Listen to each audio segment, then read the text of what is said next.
Est-il trop tard pour se lancer sur YouTube? Dans cette vidéo, j'interviewe Mathieu de la chaîne S'Investir. Il a lancé sa chaîne YouTube il y a 1 an et demi et il a eu une évolution fulgurante. Il a aujourd'hui plus de 30 000 abonnés alors qu'il s'est lancé dans une thématique qui est très concurrentielle et qui semblait presque saturée. Alors comment il a fait? Quelle stratégie il a mis en place? Quelles vidéos lui ont permis de décoller? C'est ce qu'on va voir dans cette vidéo parce que Mathieu a gentiment accepté de nous ouvrir les portes de son YouTube Studio et du coup on va avoir accès à toutes ses statistiques. Et tu vas voir que ça va être une vidéo qui va être super intéressante et inspirante. Pour remercier Mathieu, n'hésite pas à aller voir sa chaîne, je te laisse le lien dans la description de la vidéo. Tu peux aussi laisser un commentaire sous cette vidéo, ça aide à mieux la référencer et en plus de ça, ça me permettra de savoir si vous aimez ce genre de format de vidéo où je vais interviewer des youtubeurs pour voir en détail leur parcours et s'en inspirer. Allez, sans plus de transition, je te laisse avec notre discussion avec Mathieu. Bah du coup Mathieu, quand est-ce que tu as démarré ta chaîne YouTube? J'ai démarré juste avant le premier confinement. Tout juste avant. Ok, et pourquoi t'as décidé de démarrer ta chaîne? Moi, en fait, ça vient de ma sœur. C'est ma sœur, elle me demandait des conseils en investissement sur l'immobilier, des trucs comme ça. Elle m'a dit, enfin, du coup, je lui répondais. Elle m'a dit, Mathieu, mais fais une chaîne YouTube, fais une vidéo, teste, tu vas voir, teste.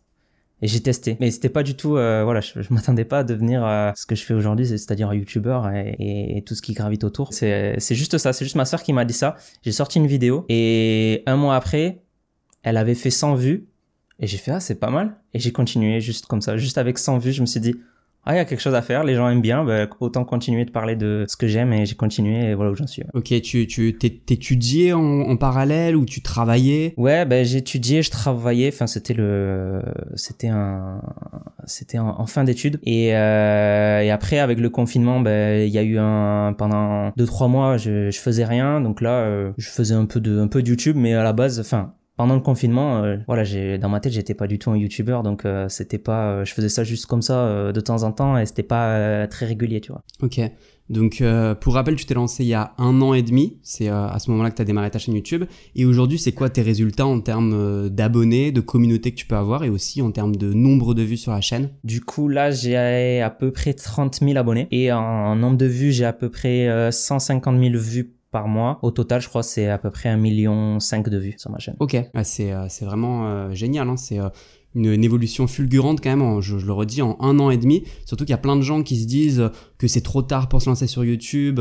Il y a plein de gens qui l'ont dit il y a 5 ans. J'imagine que dans 5 ans de plus, il y en a qui continueront à le dire.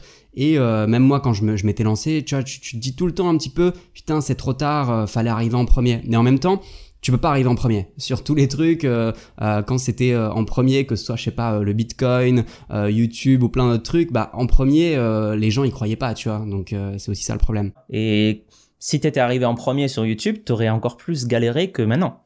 Moi, je pense vraiment que maintenant, c'est plus simple. Même si les gens disent que c'est saturé, etc. Ça, comme tu dis, moi, j'y crois pas trop. Parce qu'il y a tellement de gens qui regardent maintenant. Et voilà. Et puis, tout le monde peut faire une bonne vidéo qui va cartonner sur YouTube. L'algorithme, il s'en fout finalement que t'aies 20 000 abonnés ou 100 000. Il y a des vidéos qui peuvent être recommandées. Tu sais, enfin voilà, moi, j'avais 10 000 abonnés. Une vidéo, elle avait fait 50 000, 100 000. J'ai fait waouh. Donc ouais, moi je pense que c'est même plus facile maintenant qu'avant, hein. Tu disais que tu as une vidéo qui a bien fonctionné. C'est quelle vidéo qui performe le mieux sur ta chaîne actuellement et qui t'ont aidé à décoller aussi? Ouais, il y a vraiment des vidéos qui aident à décoller, c'est-à-dire que la vidéo elle marche tellement que en fait c'est un peu la loi de Pareto, elle fait 80% des résultats de ta chaîne alors que tu as travaillé que 20%, tu vois. En fait moi j'ai une vidéo qui marche super bien, mais enfin de manière régulière, elle fait pas mal de vues. C'est tout simplement une vidéo très SEO friendly, on va dire, comment investir en bourse, le guide débutant complet, tu vois. Elle fait 700 vues toutes les 48 heures. Et du coup, maintenant, elle a 57 000. Mais tu vois comment, au début, elle était vraiment dans la moyenne, dans la courbe grise un peu là. Et puis là, voilà, elle suit plus la moyenne, elle continue sur sa percée. Donc elle m'a vraiment amené pas mal, quoi. C'est-à-dire que elle m'a envoyé 1500 abonnés. Mais après, c'est aussi toute une visibilité, tu vois. C'est difficile de mesurer l'impact de cette vidéo. Après, une des vidéos qui a vachement cartonné, donc ça c'est... Ouais, là, quand je trie en nombre de vues, c'est cette vidéo qui est un petit peu aguicheuse forcément, parce que dedans, je parle de potentiellement une chute sur les marchés boursiers. Et j'explique en fait pourquoi moi j'y crois pas justement à cette chute. Bon, je prends un peu les gens à contre-pied dans la vidéo, mais forcément ça fait un peu peur, tu vois, quand on voit les signes du crack. Et elle, elle est carrément sortie de la courbe moyenne directement, tu vois. Directement, elle a explosé, elle a atteint 100 000 assez rapidement. Alors je sais pas, en une cinquantaine de jours, c'est ça, c'est en jour ça, ouais. Et ça m'était jamais arrivé avant. Et elle aussi, ça a vraiment apporté beaucoup de visibilité à ma chaîne. Et là aussi, c'est pas que 1900 abonnés, tu vois, c'est plus que ça, parce que je sais que quand elle marchait, les vidéos autour, les autres marchaient bien aussi, parce que elle amenait ma chaîne en recommandation, etc. Ok, donc en gros, tu as 2 vidéos qui ont surperformé toutes les autres, qui sont un peu des vidéos locomotives qui t'apportent plein de trafic. Et c'est ce qu'on voit en plus dans la majorité des chaînes YouTube, c'est que tu as souvent 1, 2, 3 vidéos qui vont vraiment être sur des stratégies un petit peu différentes. T'en as une, tu nous as parlé la première, c'est vraiment le guide complet, la vidéo très référencement qui va apporter des gens et en plus c'est une entrée de tunnel, c'est des gens qui vont te découvrir par rapport à ça. Et puis une deuxième vidéo, un peu plus une vidéo à but viral qui va être du coup sur quelque chose que les gens ont forcément envie de cliquer. La miniature est bien faite, en plus les signes du crack, t'as envie de savoir ce qui peut se passer et t'as envie de cliquer sur cette vidéo. Ouais, avec quatre petites figures d'autorité là, 4 investisseurs qui sont assez connus, des investisseurs voilà, des grands américains quoi. Et ouais, c'est ça en fait. Moi des vidéos comme ça, forcément en bourse ça marche un peu plus parce que les gens ont peur et tu joues un peu le BFM TV, le breaking news, attention, etc. Moi en fait j'ai quand même utilisé cet angle, même si j'aime pas trop faire ça, parce qu'en fait dedans j'ai voulu expliquer pourquoi il faut pas avoir peur, pourquoi il faut continuer sur long terme ces investissements et en fait j'avais envie de parler aux gens justement qui cliquent sur ce genre de vidéo, tu vois. Mais je m'attendais pas à un tel résultat quand même sur cette vidéo. C'est à quel moment en fait que tu as cru quand tu as commencé YouTube? Tu m'as dit bon, au début tu as fait une vidéo, ça a fait 100 vues, t'étais content hein, comme tout le monde hein, quand on fait au début un peu de vues, mais à quel moment tu t'es dit c'est possible, je peux avoir un destin qui est différent d'être employé? Est-ce que tu as cru dès le début? Est-ce que ça t'a pris du temps? Est-ce que dès le début tu t'es dit bon c'est un peu tard, je le fais pour rigoler et on verra bien? Ou il y a un moment charnière? Moi j'ai basculé en fait ça c'était si on prend les vidéos dans l'ordre chronologique, tu vois, j'ai commencé le 23 février juste avant le premier confinement. Après j'ai pas été très très régulier, etc. Et ouais, c'est fin 2020 j'ai commencé à être un peu plus régulier et je m'étais jamais dit encore en 2020 je vais changer de métier, je vais arrêter et je vais faire que travailler sur internet, tu vois. Par contre en 2020 je me suis dit il y a un truc à faire, il y a un potentiel, en plus j'adore faire ça, vas-y j'en fais une par semaine. Donc en 2020 je m'étais dit ça et fin 2020 et après début janvier quand ça commençait à prendre de plus en plus, là je me suis dit ok en fait je peux limite changer de métier bientôt et pourquoi pas. Donc là j'ai redoublé d'efforts et début 2021, c'est-à-dire en janvier février, là j'étais dans l'optique ouais je vais faire ça en fait. Donc ouais. Après il y a pas une vidéo qui a vraiment changé le truc, c'était au début c'était vraiment du travail, j'avais pas cette vidéo qui a été un peu virale par exemple, j'avais des vidéos qui étaient plus SEO long terme, etc. Et mais ouais, à partir de ouais, je me souviens, j'avais 6000 abonnés. À 6000 abonnés, je me disais, ouais, mais c'est incroyable. À 6000 abonnés, je commençais à faire, je sais plus, peut-être 300 €. Et ça montait de manière exponentielle. J'étais là, waouh, il y a des choses qui sont possibles. Et en plus de ça, tu peux faire autre chose que YouTube à côté et ça peut aller encore plus vite, quoi. Bah, en parlant des revenus, du coup, c'est quoi tes principales sources de revenus? Et puis aussi, ça peut être intéressant de regarder, du coup, le CPM pour un YouTuber un peu sur tout ce qui est thématique finance personnelle, ça peut être intéressant. Ouais, alors je sais pas si mon CPM est élevé. Donc voilà, par exemple, 28 derniers jours. Et sur tes revenus, donc là on peut voir sur 2021, tu as fait 12 000 €. Encore une fois, c'est 12 000 € juste de revenus YouTube, mais tu as aussi d'autres revenus, d'affiliation, j'imagine, d'autres choses. C'est ça. Donc j'ai YouTube, j'ai l'affiliation, tout à fait. Donc voilà, tous les outils que moi j'utilise en bourse. que je recommande voilà, si j'ai un partenaire avec eux, je peux être rémunéré à une commission à chaque ouverture ou quoi. Et après, je propose aussi mon programme de formation pour investir en bourse. Donc en gros, j'ai trois sources de revenus. Ouais. Et tu vois d'ailleurs, je pense que il y a aussi une métrique, je pense, au niveau de la rémunération. Tu parlais de Alexis qui fait des tutos WordPress. Il fait des tutos WordPress de 3, 4, 5 heures même des fois. Je crois que c'est sa vidéo la plus longue. Je crois que le temps joue aussi, puisque quand tu as une vidéo plus longue, tu peux mettre plus de pubs. Potentiellement, ça peut augmenter ta rémunération. Je suis pas sûr sur ça, mais par exemple, celle-ci a fait moins de vues. Tu vois que ces 4 investisseurs de légende là, elle a fait moins de vues, 2 fois moins. Mais en fait, elle est plus longue. Elle fait presque 30 minutes. Et du coup, potentiellement, il y a plus de vidéos dedans, enfin de pubs dedans. Potentiellement, il y a plus de pubs dedans.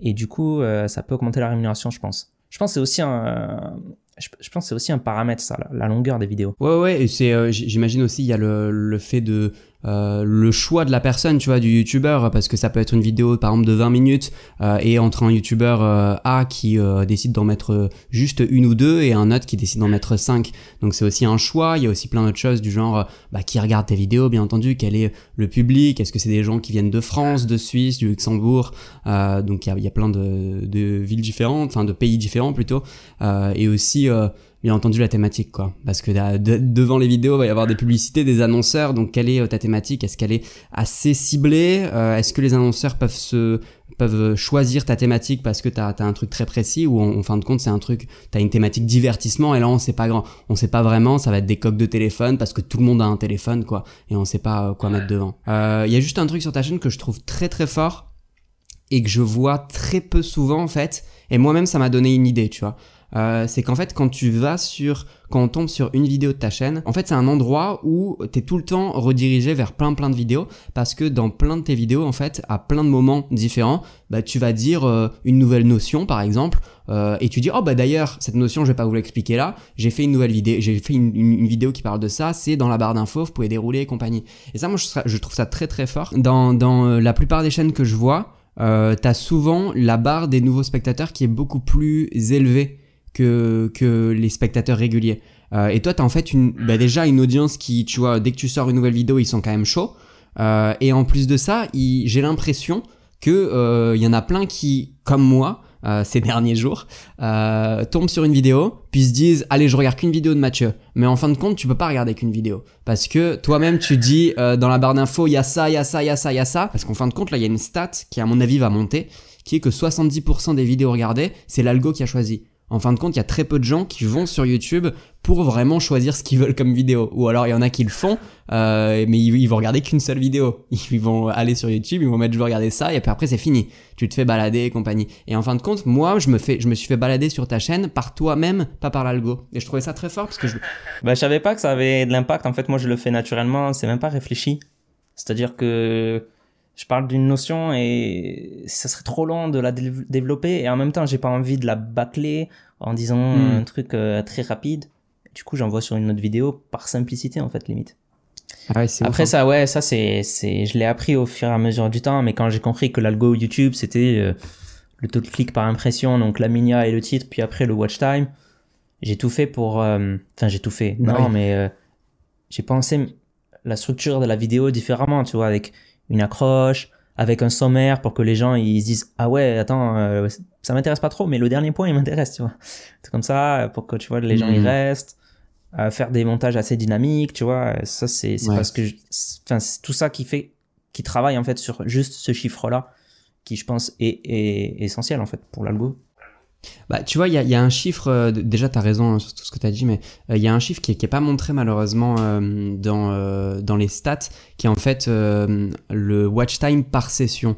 C'est-à-dire, tu vois, t'as le watch time d'une vidéo, et en fait t'as le watch time aussi d'une session, c'est-à-dire quelqu'un qui appuie sur son application YouTube sur son téléphone, il commence une session YouTube, qu'est-ce qu'il va regarder? Et si en fait il enchaîne les vidéos d'une certaine chaîne, t'imagines bien que YouTube va pousser un petit peu plus cette chaîne parce qu'ils se disent c'est trop fort. En fait, quand j'envoie dans la chaîne par exemple de Mathieu, le gars il regarde pas en moyenne 3 minutes, en fait il regarde en moyenne 15 minutes parce qu'il va regarder 3-4 vidéos comme un malade, tu vois. Et ça c'est pas montré parce que t'imagines bien que c'est un truc un peu caché, ils vont pas montrer ça, mais c'est super important de garder les personnes sur une vidéo Et si tu arrives à les garder sur plusieurs, bah, c'est encore plus fort. Et c'est ce que tu fais. Et moi, je pense que c'est une raison du succès aussi. Et c'est dur de faire ça, tu vois. Et je trouve que c'est vraiment fort. Ah, sympa cette astuce. J'avais pas ça en tête. Ouais. Bien Bah, vu. t'avais pas ça, tu fais exactement ce qu'il faut.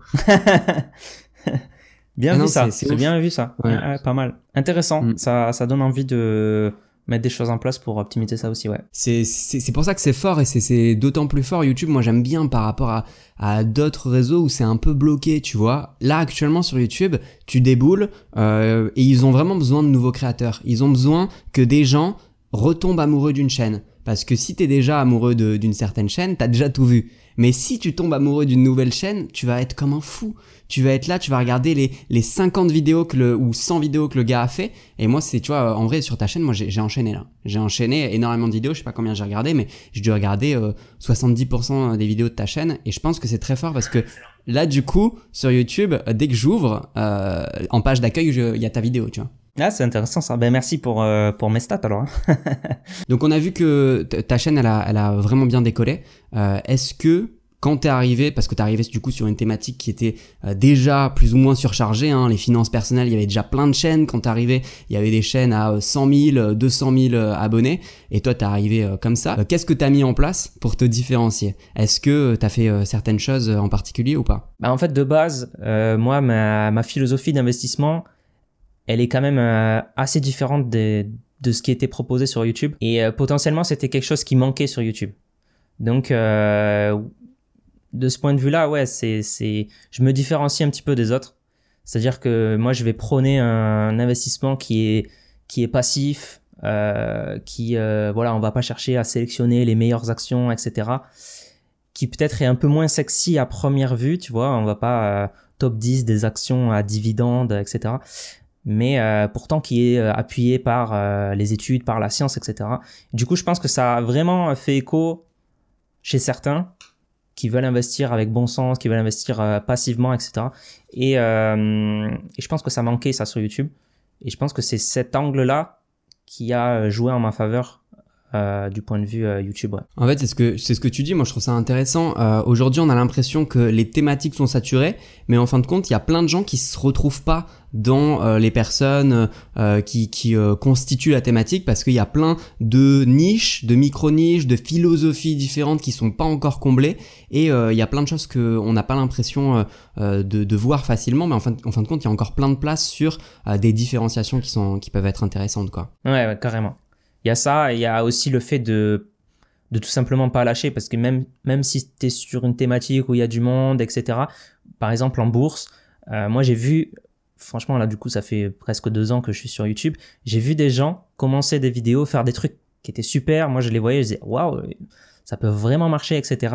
Et tu les retrouves 5 mois après, et ils n'ont pas sorti de vidéo depuis 5 mois, et tu dis ok, là il y a un potentiel qui a tout simplement été gâché, parce que je pense que vraiment le fait d'être régulier sur YouTube, ça paye, quoi. Et peu importe en fait ton domaine, tu pourras te faire une place, je pense, si tu travailles. Ouais, c'est super inspirant. C'est vrai que y a plein de gens, moi j'en vois aussi, hein, il y a plein de fois, tu vois, ou même des chaînes auxquelles je suis abonné et c'est fini, quoi. Elles ont arrêté, elles ont abandonné alors que il y avait moyen. Bon, après je connais pas la vie de chacun, tu vois, mais c'est sûr que en fin de compte, on passe tous par une traversée du désert. On sait pas quand ça va se finir.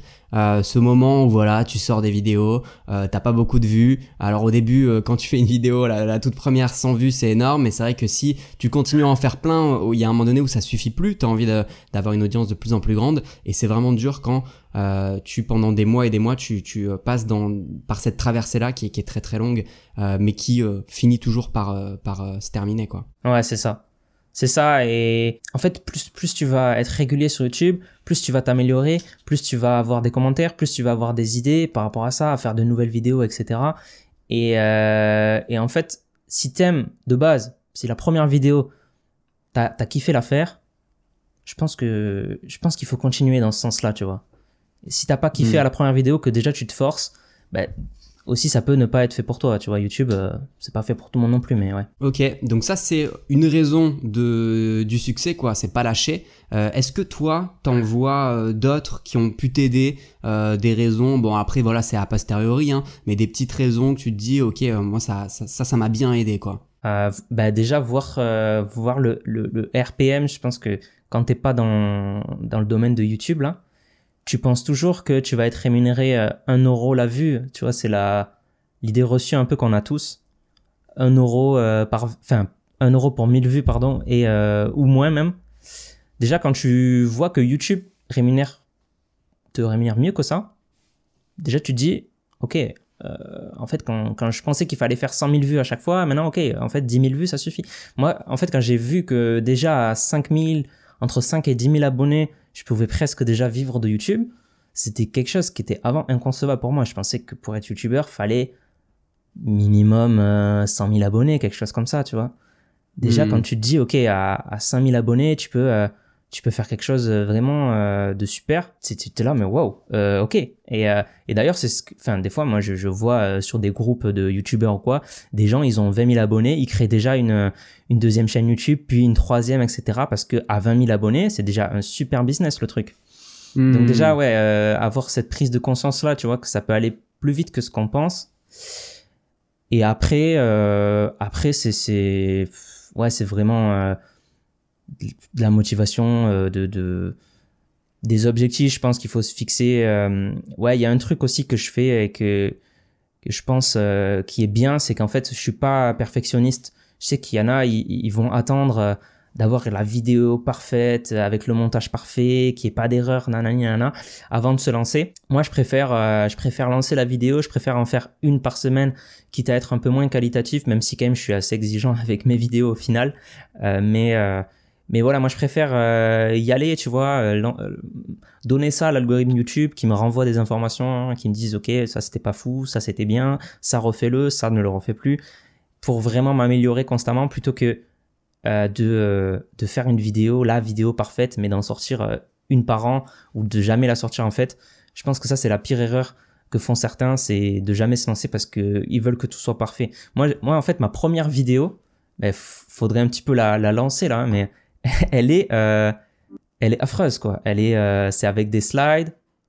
Ça c'était mon logo à la base fait à la va-vite que j'aime pas du tout maintenant. Limite j'en ai un peu honte.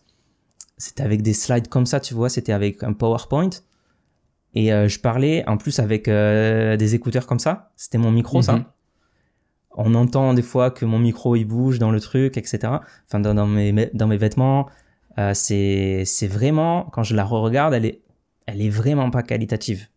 Pourtant, elle a quand même fait 20 000 vues. C'est elle qui m'a lancé, c'est elle qui m'a montré que on pouvait faire 100 vues en un mois et qui m'a donné de l'espoir, etc. Et sans elle, j'aurais peut-être pas fait ma chaîne YouTube en fait. Donc ouais, moi je dirais aux gens de se lancer. Tu vois, au début, je voulais même pas montrer ma tête. Donc au début, on peut ne pas montrer sa tête. Hein. Si on n'assume pas, si on veut se cacher un petit peu. Mais lancez-vous quoi, il y a pas d'excuse. En tout cas, si vous avez envie de vous lancer, lancez-vous. Ouais, j'ai fait la même chose. J'ai pas montré ma tête au début et c'est pas forcément grave. Ouais, faut juste faire. Je trouve que c'est de super conseils que tu donnes et une super philosophie. Il y a beaucoup de gens qui ont du mal, tu vois, à se dire je vais faire ma première vidéo. C'est surtout ça le plus compliqué, je trouve, et qui cherchent malheureusement un peu trop la perfection. Et c'est vrai que bah voilà. Il y a un adage qu'on connaît tous, hein, mais mieux vaut fait que parfait. Tu vois, il y a plein de gens qui font pas parce qu'ils attendent la perfection. Et c'est surtout, je pense, en tout cas, un bon moyen de. En fait, je pense que c'est une peur, tu vois, quand tu essaies d'atteindre la perfection. C'est juste que tu as peur de montrer au monde ce que tu fais, qui sera pas dingue au début. Mais en tout cas, c'est de super conseils. Merci pour ça. Il y a ça aussi. Il y a des fois, on me disait quand je faisais des vidéos, avant, quand j'avais pas trop d'autorité on va dire et qu'on se disait mais qu'est-ce que tu fais sur YouTube, on me disait mais tu parles de finance etc mais t'es tout jeune, pourquoi on te ferait confiance, ou je recevais des commentaires comme ça, des commentaires, les gens ils me disaient j'ai 50 ans, je vois pas pourquoi je t'écouterais, tu vois. Et ça en fait au début moi c'était pas du tout une peur, c'était une peur pour des proches à moi. Ils me disaient mais comment tu vas faire pour t'imposer à ton âge et à parler de trucs très sérieux comme ça, parce que bon, si tu fais si tu fais une chaîne YouTube sur les jeux vidéo et que t'as mon âge, ça passe. Mais en finance, a priori, aux yeux de certains, ça passait pas. À quel âge là? Moi là, j'ai 25 ans. Ok. Tu vois, et je recevais des commentaires de ce style. T'es trop jeune, pourquoi on t'écoute, je comprends pas pourquoi t'as autant de vues, des choses comme ça, tu vois. Et moi, en fait, je m'étais jamais posé cette question-là. Alors, je répondais, ne jugez pas ma personne, mais jugez plutôt mes propos, mon discours et mes arguments. Je répondais ça de manière très sérieuse, tu vois. Bon, maintenant, j'ai plus de recul et je m'en fous un peu plus. Mais je pense que dans la tête de certains, ça peut être un frein aussi de se dire ah, j'ai pas d'expérience, je vais pas parler de ça, ou je suis pas assez vieux, ou je sais pas quoi. Mais franchement, allez-y, exposez vos trucs, démontrez les choses, montrez pourquoi vous avez raison, pourquoi vous pensez ça. S'il y a des gens qui vous prouvent le contraire, potentiellement vous pouvez aussi changer d'avis, ça vous fera que progresser. Mais sinon, argumentez vos choses et peut-être que vous convaincrez des gens. Et moi, maintenant, je reçois aussi des mails de personnes.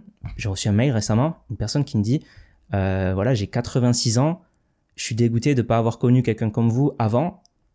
Maintenant, c'est un peu trop tard pour moi, je vais au moins montrer votre chaîne à mes petits-enfants. Tu vois ? Et ça vaut tout. Enfin voilà, ça annule tous les autres commentaires, quoi. Donc ouais, franchement, n'ayez pas peur et allez-y, hein, c'est le meilleur conseil à donner. Ouais. Ok. Bah écoute, merci beaucoup Mathieu pour avoir pris du temps, de nous avoir ouvert ta chaîne aussi, les statistiques et compagnie. Je dis très important, mettez un petit commentaire en disant si ça vous a plu que Mathieu soit passé sur la chaîne, et peut-être que dans le futur, dans 6 mois, 1 an, on fera une deuxième partie avec Mathieu, comme ça on pourra voir où t'en es de ta chaîne, est-ce que tu as une communauté qui a continué à grandir, et voilà. Merci beaucoup à toi Philippe pour l'invitation, c'était très sympa. Et ouais, j'espère que ma chaîne elle va continuer à grandir, et la tienne aussi d'ailleurs. Je continuerai à regarder tes vidéos aussi, et on verra 2022. J'espère que ça sera une bonne année aussi. Ouais, ça on croise les doigts. Comme tu as pu le voir, le parcours de Mathieu est vraiment inspirant et je te laisse le lien de sa chaîne dans la description de cette vidéo. N'hésite pas à aller faire un tour et à t'abonner si ça t'intéresse. Dernière chose, n'hésite pas à utiliser l'espace commentaire pour me dire ce que tu as pensé de ce genre de vidéo, de ce genre de format où je vais interviewer des youtubeurs. N'hésite pas aussi à me donner des idées d'interviews que je pourrais faire. Et puis je te laisse aussi quelque part à l'écran le lien vers une formation gratuite de 5 jours où chaque matin je vais t'envoyer un audio pour réussir sur YouTube. Il y a plein de stratégies à mettre en place, plein de choses qui peuvent être intéressantes pour ta chaîne YouTube. Je te remercie d'avoir regardé cette vidéo et je te dis à la semaine prochaine pour une nouvelle vidéo.